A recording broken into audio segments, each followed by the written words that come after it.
The first thing you need to do is determine what types of climates you're going to be hiking in. Here in Norway, where I live, we have 4 seasons. We have everything from summer to winter, and I want to be hiking in all of those seasons. So that means I need to have a sleep system that can tolerate cold temperatures, and specifically where I live, it has to tolerate at least to minus 10 Celsius. So that's the first step. The second step is actually buying your equipment.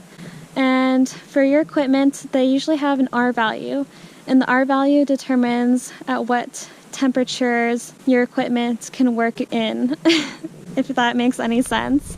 For example, my sleeping pad that I just bought has an R value of 5.8. That sleeping pad can withstand temperatures of down to minus 20 Celsius, or minus 25 Celsius, sorry. Now, the lower the R value, the less temperature the equipment can withstand. So if it's like an R value of 1, then that's like summer, you know? And anything with an R value of 5 and up is winter. The next step is getting a sleeping mat. And this helps with like insulation. And I would say this probably isn't that important if you're going to be hiking in 3-season weather or up. So if you're going to be hiking in summer, spring, and autumn, you probably don't need to have this step in the routine. But if you're going to be hiking and backpacking in super cold temperatures, like minus 10 Celsius or even just freezing, it's always nice to have that sleeping mat right on the bottom to give you more insulation and to help separate you from the ground.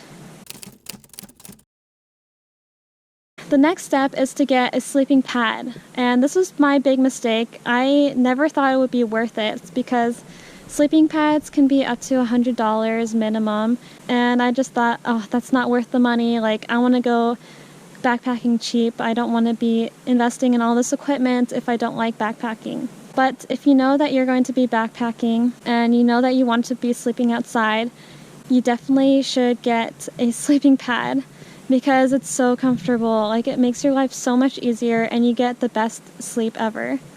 It also helps with the cold. My biggest mistake was not having a sleeping pad. I think I didn't get that much sleep at all because I was uncomfortable, the ground was way too hard, and because it was too cold.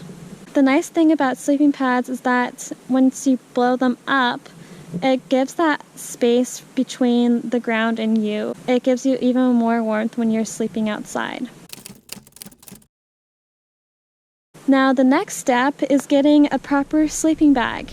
Now, this depends on where you're going to be sleeping, like in the desert or in the winter, in the snow. But the sleeping bag is also super important. You should definitely get something out of real material, like down material is probably the best, and I think it's the most lightweight. Polyester can also work, but it's not as good with winter temperatures. You can use anything synthetic, I think. Those are the most important things when it comes to your sleep system. It's the sleeping mat at the bottom, your sleeping pad in between, and then your sleeping bag. Finally, there's no one here. Oh my gosh, that took a while. I think I was waiting for like 3 hours until people went away. And there's not a single person here, which is so nice. Oh, now I can truly relax and I can film and be as loud as I want. And not have to worry about people listening to me. Yeah. If you like this video, please give it a like. It really helps out my channel when you guys do that. And also, if you want to see more of my videos, make sure to subscribe and hit the bell icon to get notified.